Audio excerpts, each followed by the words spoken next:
Alright, so welcome back to Behind the Mask. I'm here today with. I'm Victoria Rose, known online as @cosplay.tory. Alright, so how's your day going so far, by the way? It's going amazing. I always love coming to AnimeNYC. I love all of the people that I get to see, all of the friends and photographers that I get to reconnect with. And I always love all of the exhibitors and artists that I get to walk around and see all of them. It's always great coming back here year after year. Yeah, and by the way, she said it, but we are at AnimeNYC right now. I just decided to stop in the middle of the convention to do this interview. Some people you don't get to see often, so it's like when you do get to see them, you take advantage of that time. And this is something that I've been waiting to do since I started, actually. So I met you last AnimeNYC. You were one character from Has-Been Yeah, Hotel. it was just as Angel Dust. Angel Dust. I always mix the name up. Yeah. I keep thinking Pixie. That was my first time meeting you. Was at AnimeNYC last year, I believe. And you pulled me aside and you took some really awesome photos of that Angel Dust, which I very much appreciate. And that cosplay was amazingly well put together, very good. The hair was very good and everything. Thank you. Yeah, glad. And I say it often, but that's part of one of the reasons why I went myself and watched the show. It was you, and there was about 3 other people that were also dressed in Has-Been Hotel characters. But seeing the character design and stuff, it made me so curious, and I just wanted to see more what the show is about. So I formally want to thank you for that, because I didn't get to do that in person yet. My pleasure. All right, so to get started, who is Cosplay Tory?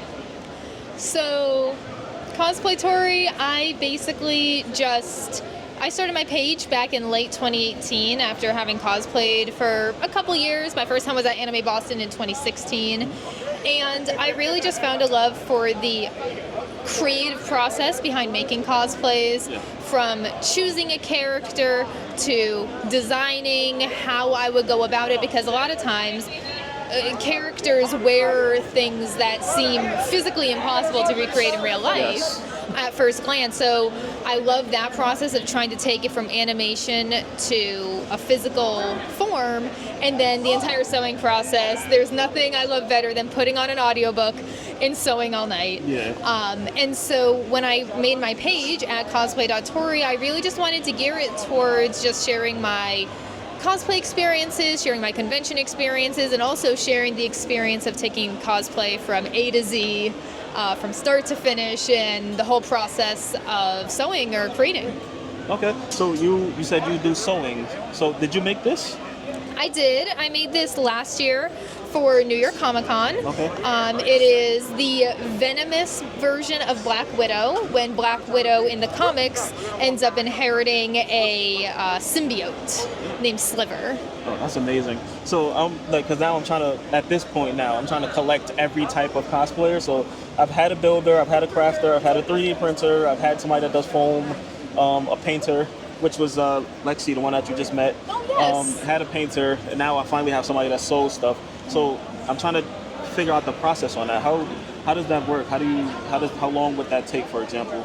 Well, in terms of learning to sew, it's an ongoing process. Okay. My mom is actually a seamstress as well. Okay. And she has her own sewing business and sewing school in Massachusetts. And so basically, as soon as I could hold a sewing needle, she had me sewing. So if I wanted Barbie clothes, she would say, well, why don't you try and make it first? And so I would take little scraps of fabric out of her discard bin, and I'd try to sew clothes for my Barbies or American Girl dolls and things like that.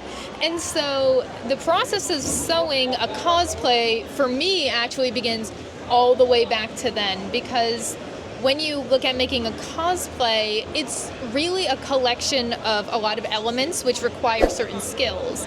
And when I pick whatever cosplay I want to do, I try and pick something that will challenge me to learn a new sewing skill. Okay. So when I pick the cosplay, obviously it's going to be a collection of skills that I already know, going all the way back to when I was a little kid, learning the basics, all the way through to more complex things. So part of the reason why I picked this suit to do was partly because I thought that it was really cool, and I was walking through the comic book store and I saw this on a cover, and I went, I want that. Yeah, that's the one. And also, I had never attempted to make a suit, like a full body spandex suit before. Okay. And even though it seems like why would just making a suit be any different than any other kind of sewing? You had to take into account modifying the pattern, because a suit is kind of one size fits all. That's interesting. And I happen to have a very short torso, so I had to modify the pattern for that. Sewing on stretch fabric that has to stretch in a lot of different directions to cover the entire body. So that was something that I wanted to learn how to do, which is why I picked this cosplay to. That's really good. Did you do the emblem on it too? Or? I did. This is EVA foam covered in heat activated vinyl, like Cricut vinyl. Yeah. And then my cousins actually 3D printed me all of these little domes that I have around my waist. That's and like I covered, to be the belt, right? Yeah, to be the belt. It's a very interesting design. She has in the comics these funny little dots that don't seem to be connected to anything. But he 3D printed me those very kindly while I was staying with him last October. And then I covered them in the vinyl as well. This is really amazing. So, what was your first cosplay and what inspired it? My very first cosplay was Saber from Fate Zero. Like I said, started cosplaying in 2016. And at that time, I hadn't seen a ton of anime. I watched like Bleach, Death Note, Attack on Titan, Fate Zero, just A.K.A. Got Killed, just a lot of like pretty mainstream anime. And so when the convention rolled around, I used to have extremely long hair, and my hair was very thick. And it was down past my butt, and I knew that there was no way I was fitting that underneath a wig. Yeah. Well, I'm sure there are ways, but as an 18-year-old, I was very daunted in trying to figure out how to get that under a wig cap. That's no problem. She's cute. So what I decided to do was to pick a character that had hair similar to mine. So I'm kind of a strawberry blonde underneath this wig, so I figured Saber as a blonde was close enough, so that was how I picked which one to do. Close enough.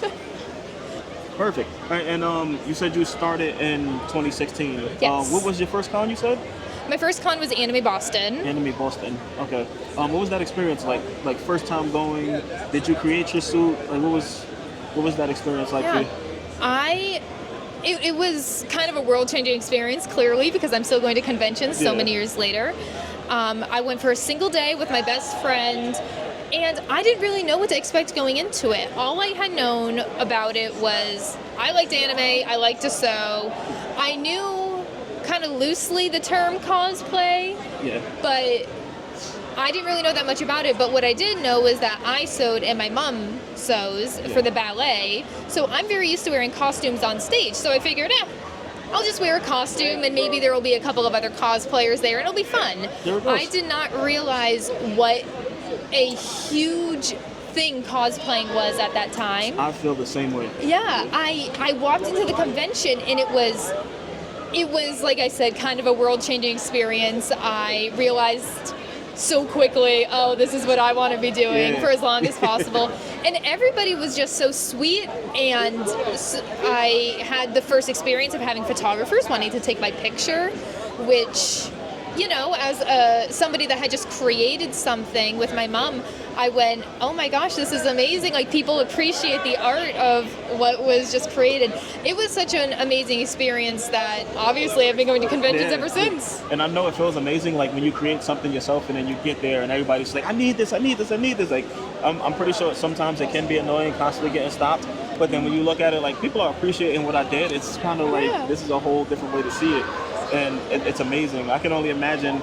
It feels the same for me when people are walking past and, hey, I remember you took my picture, I loved it, can you do it again? And so I can imagine how it feels if you sew an entire suit together and people stop by for you, like, to take more pictures of it. Yeah, so, it's such a crazy experience, but so heartwarming to know that people are appreciating the art and the show as much as you do. Yeah, it's an amazing thing. So now, what is cosplay to you?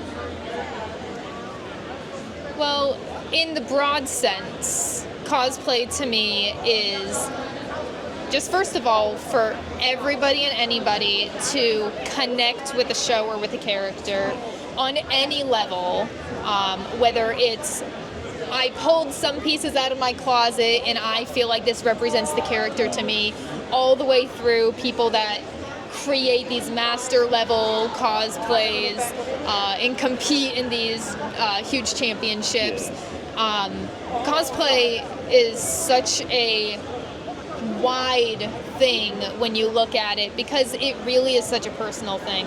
So on a smaller level, as a personal thing, like I said, it is a way for me to both connect with a character that I really like, or connect with a show that I really like, but also a way for me to kind of connect with myself and make sure that I'm constantly learning, constantly keeping myself active and busy, because it's so easy to go to work, come home, and then rot on the couch all night.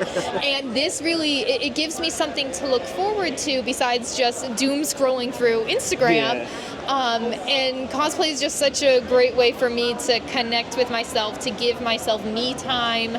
Like I said, pop on that audiobook and just dedicate myself to a craft, as well as dedicating myself to learning more and diving deeper into like a character and the media that they come from. I like that. Somebody told me, and this wasn't like on one of my videos, but somebody told me that cosplay is the reason they stay in shape.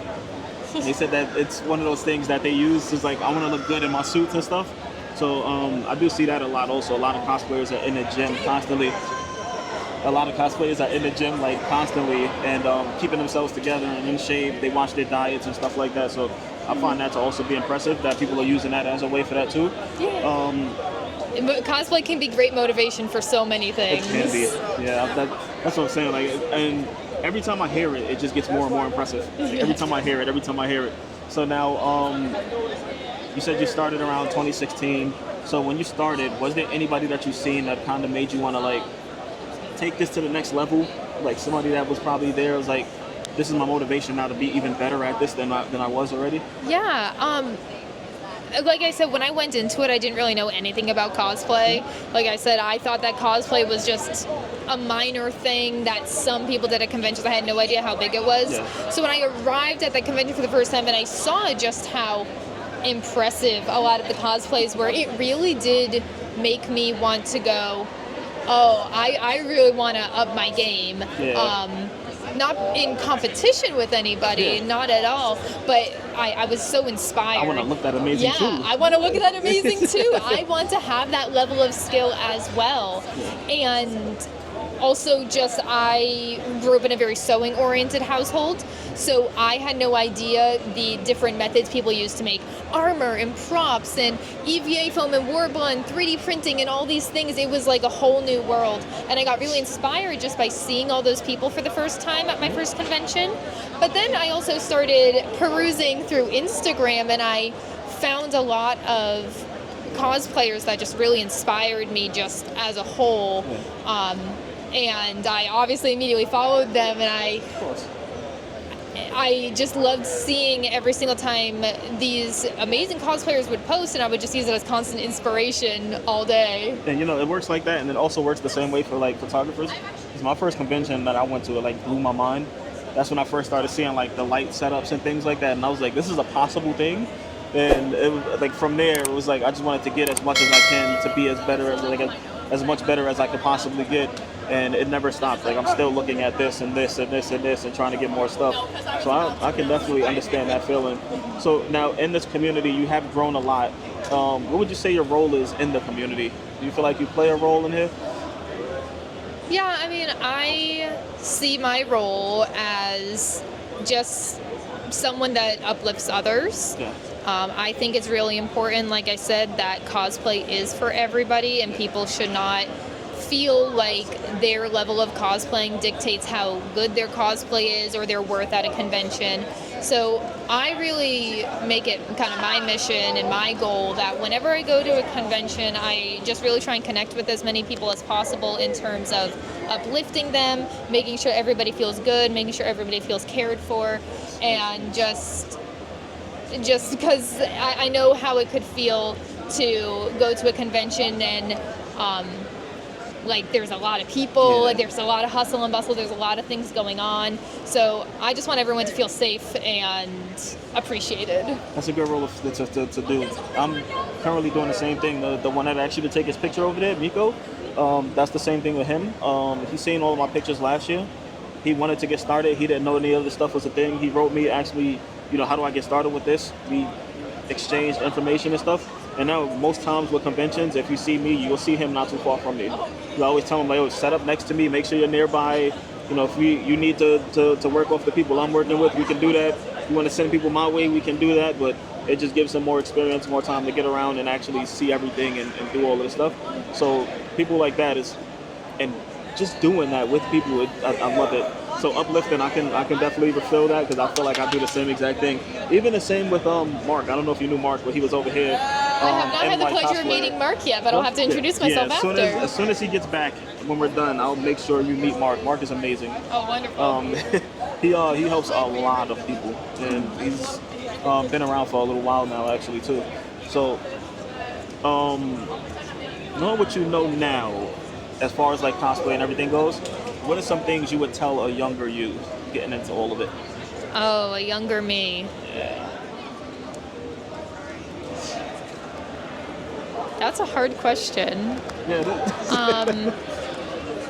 Something I would tell a younger me is to not stress as much. I can be very type A, very, when I create, I want to make it, at least I used to be very intent on making it like perfect. Picture perfect. And it would lead me to stress out about the littlest baby things that did not need to be stressed out about. And I was, when I was younger, very worried about like how people would perceive me in my cosplay, and that made me really like overly anxious about the creation of my cosplays. Now I realize that, you know, I've come all the way to this point that cosplay is really for me. Yeah. And, well, my cosplays are for me. And when I come to a convention, I can share that with other people and I can enjoy it with other people. But at the end of the day, like, it doesn't matter. Like, I've got a broken piece of my cosplay right here that I broke at my last convention. And I just didn't get around to fixing it. And that's okay because, like, I like this cosplay even if it is a little broken, and other people can enjoy it too. Everybody still loves it. If they're too worried about me having a little broken piece of my bracelet here, then they're worrying too much. Yeah. And then again, everybody still loves it anyway. So it's like, does it really matter that much? Yeah, does it really and matter? On top of that, somebody that like sews their stuff, I'm pretty sure missing one thing can kind of like mess up a lot of stuff. Just to save time too. You probably don't have to worry too much about things if you're not trying to perfect it all the way. Yeah. It gives you a little bit of wiggle room to still not stress about something going wrong just a little bit. So and of course there are things that you need to be very precise about. Like you said, like some sewing mistakes can derail the entire project. Yeah. And obviously some people compete with their cosplays. I have competed, but in the performance aspect of it. And there is one cosplay that I made last year that I was very, very precise about, because maybe someday I would hope to compete in the craftsmanship division with that cosplay. But I've kind of come to that point where it's like, if I'm not competing with it in a craftsmanship sphere, then like I said, like, okay, so maybe my stitching's a little wonky. If anybody's so close that they're seeing it, they're too close. It's like those photographers that like remove every little bit of like dust and dirt off the floor. Nobody's gonna see it. Nobody's gonna realize it. But if you submitted it to like a photography contest or something like that, you would want to make sure you did all of those things, because that's what they're probably looking for. Exactly. But in a sense of like a regular person walking past, they're gonna see you. They're gonna be like, "This is amazing." They probably don't even give a damn. Yeah. I didn't even realize it was broken until you said something. Yeah. So it's like, and you said it's been broken for how long? A couple months. Yeah. So I was like, I didn't even realize. So it's like, does it really like? Yeah. Does it really matter? Yeah. So, what is your favorite convention to go to? Oh, you know, I do have to say it's probably Anime Boston.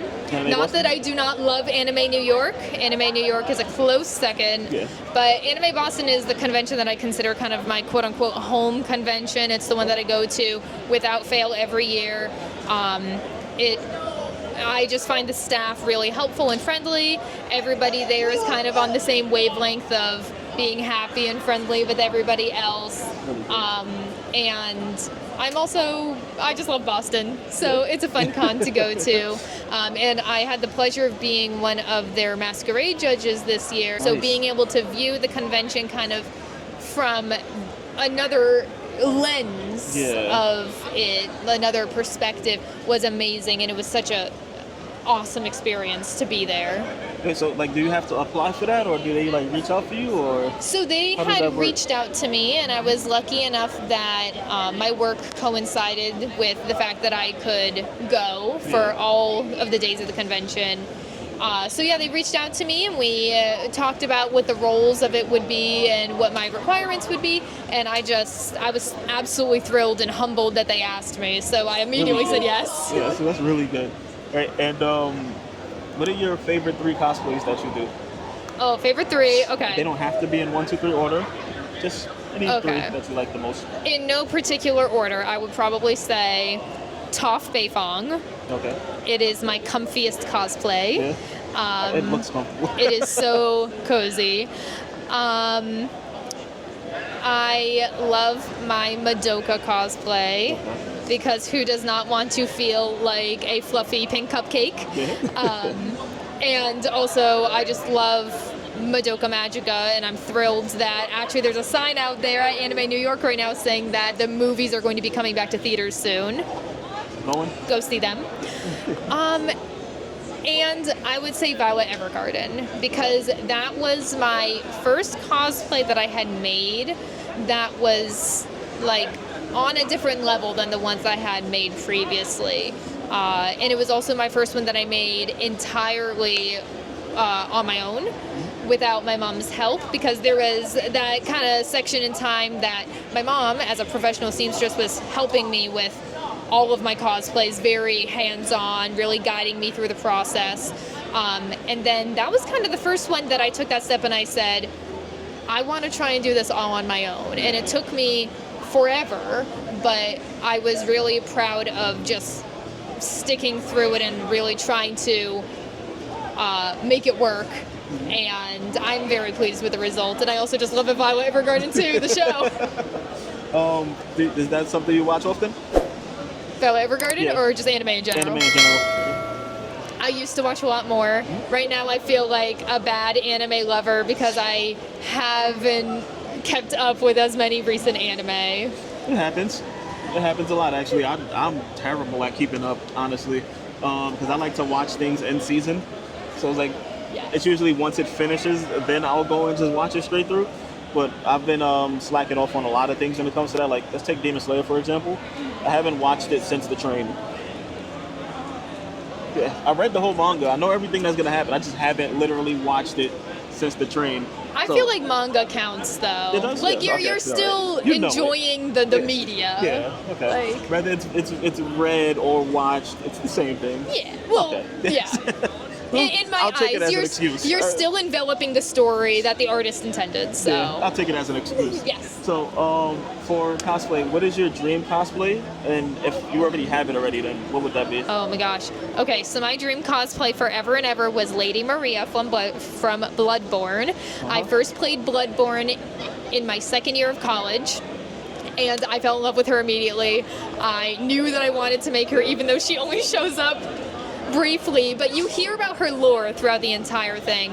But I held off on making Lady Maria for, let's see, like 6 or 7 years after initially seeing her in the video game, because like I said, cosplay is about, or sewing is a lot of times like gathering building blocks of skills and learning different skills and being able to put them together. And I knew at the time I loved that character so much, I wanted to do her justice. I did not at that time have those building blocks of skills yet. So I geared a lot of picking my other cosplays towards building those skills so that when I got to Lady Maria, I would know how to do it. So I made Lady Maria last year, and I competed in a performance with that cosplay in the Anime Boston Masquerade. And that, I would say, was my dream cosplay. Now I'm on the process of finding my next dream cosplay. So I need to see a picture of that. Yeah. Yeah, I gotta definitely see a picture of that. So when you do like your cosplays, what what category is more of your favorite? Is it like specifically anime characters? Is it gaming characters? Do you have like some comic characters, or do you do like a mixture? It's pretty much a mixture of everything. I would say at the beginning I was definitely more anime oriented. Yeah. Only anime, Saber, Madoka, Nagisa, like all of those at the beginning were all anime. And then I branched out into a couple comic book things, like I did the Goblin Queen, Madeline Pryor from X-Men 97. I did Venomous. So I would say I'm mainly anime oriented, and then on top of it, other animation just Nice. as well, such as X-Men 97 and Avatar: The Last Airbender and such. Okay.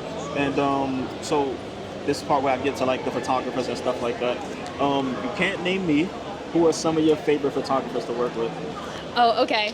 So Felix Wong, Candid John Kim, Dee Dee Jam. Yeah. Those three are the ones that pretty much at every single convention we end up coming around to each other, and I love taking pictures with them every single time because, and this is true not just for them but for a lot of convention photographers. Yeah. They first of all know how to make you feel comfortable, and second of all they know how to work with the space, because a lot of times convention centers can either be poorly lit or have kind of interesting architecture that sometimes it's hard to fit the cosplay into it. Like this thing? Yeah, like they know how to pose you and guide you and use the area to their advantage in order to make you look your best. Yeah. So I really appreciate whenever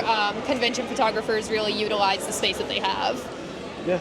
And now I know I asked you about your self-advice.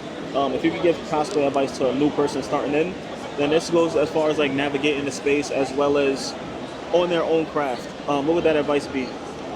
All right, so some crafting advice is pretty much the same advice that I said before, which is cosplay, sewing a lot of times is about just building up different skills, and there are lots of different resources out there to help you learn different skills. And just take advantage of all of those resources, the YouTube videos, the blogs, the just cosplayers in your general community. Multiple times I've had cosplayers reach out to me and say, how did you make your Toph wig? How did you do this? How did you do that? And I say, oh, well, I learned how to make my Toph wig actually from this blog post that somebody made like 10 years ago. Here, I'll send you that blog post, and here's how I changed it. So just use the resources around you, and don't be afraid to ask people questions. If you see somebody else with something that you like, like, wow, how did you get your 3D printed sword to be so smooth? And then don't be afraid to ask people. I'm sure 99% of people are going to be more than happy to share. They're not even trade secrets, just share the skills of the craft. Yeah, it's a very friendly environment when you go to the conventions and stuff like that. A lot of people are very open and welcoming, willing to talk to you and stuff. But yeah, it's never really a competition until somebody makes it one, and then that's when you'll probably come across people not wanting to do so. Yeah, so, and that's the exact advice I'm going to give on a personal nature outside of crafting is, unless you are in a cosplay competition, cosplay is not a competition. Cosplay is really and truly for anyone. Every single person can cosplay. It does not matter what you look like, who you are. All that matters is the passion inside of you to delve into that character. And if somebody is making you feel bad about it at a convention, walk away. It's not worth taking in that negativity. You do you, and just enjoy it all. That's very good advice. Very good advice. So now, with me being a photographer, if you can ask a photographer anything when it comes to the whole convention scene, what would that be? Asking a photographer anything? This might be a tough question. When people are walking by and you or anybody else is trying to look for people to photograph, what do you look for? Just people that look willing to come by, or do you look for things from anime that you know specifically? So now me specifically, so if you can see this person right here that walked past with this huge thing, Yeah. I know it's not going to fit into here, So although it looks amazing, I probably wouldn't tell that person to come over because it's not gonna fit. So the main things I look for is, does it fit? Do I know poses for the character? I also always at any given time have like a hit list of characters I'm looking for. So if I spot them, it'll go, and then I have a non-negotiable list. So like, for example, the game characters that I grew up with loving the most, Gambit, Rogue, Cammy, Ken, people like that. If I see them, hey, you have to come over here, because I'm trying to get to the point to where I have the best possible picture of every character that I did love as a kid growing up. That's one of the main contributing things. Otherwise, I look for people that I do know, or people that look flexible or don't look like they're in a rush to go somewhere. Because when you catch somebody that's in a rush, they try to just do like any quick 3 poses and then run. You catch somebody that's not in a rush, then they'll work with you more. Hey, what are you trying to do? What are we trying to do? Can we crouch? Can we jump? Can we turn this way or that way? So I look more so for flexibility, people that look like they're more so willing to do, versus just running up and like catching anybody I possibly can. One of the most important things I learned is that my battery dies eventually. Yes. And because of that, I have to be selective with the shots that I have. I have 2 batteries. Yesterday I took 420 pictures, and it felt like I took 100. Yeah. So it's easy to lose track. And the best way I can think of to lose track is to be selective on what I do shoot. So that's how I choose specifically. That makes sense. So, did you have anything else you'd like to add in before we get out of here? No, just if you're looking to find me, I go by at cosplay.tory, Tory, on Instagram, TikTok, pretty much whatever social media. And I always welcome new conversations and new friends to talk about cosplay or anime, and like I said, that's really what this community is all about. Nice. And as always, if you did enjoy this interview, make sure you like, you comment, subscribe, share it with a friend. If there's people that you want to see come onto this platform, I'm welcoming for everybody. There's no limit, there's no follower count, there's nothing really that's gonna make me say no to you unless it's like been a negative word for you. But as always, comment, like, share with a friend, and anybody you'd like to see on there, leave their name down and I'll go look for them. And we're good.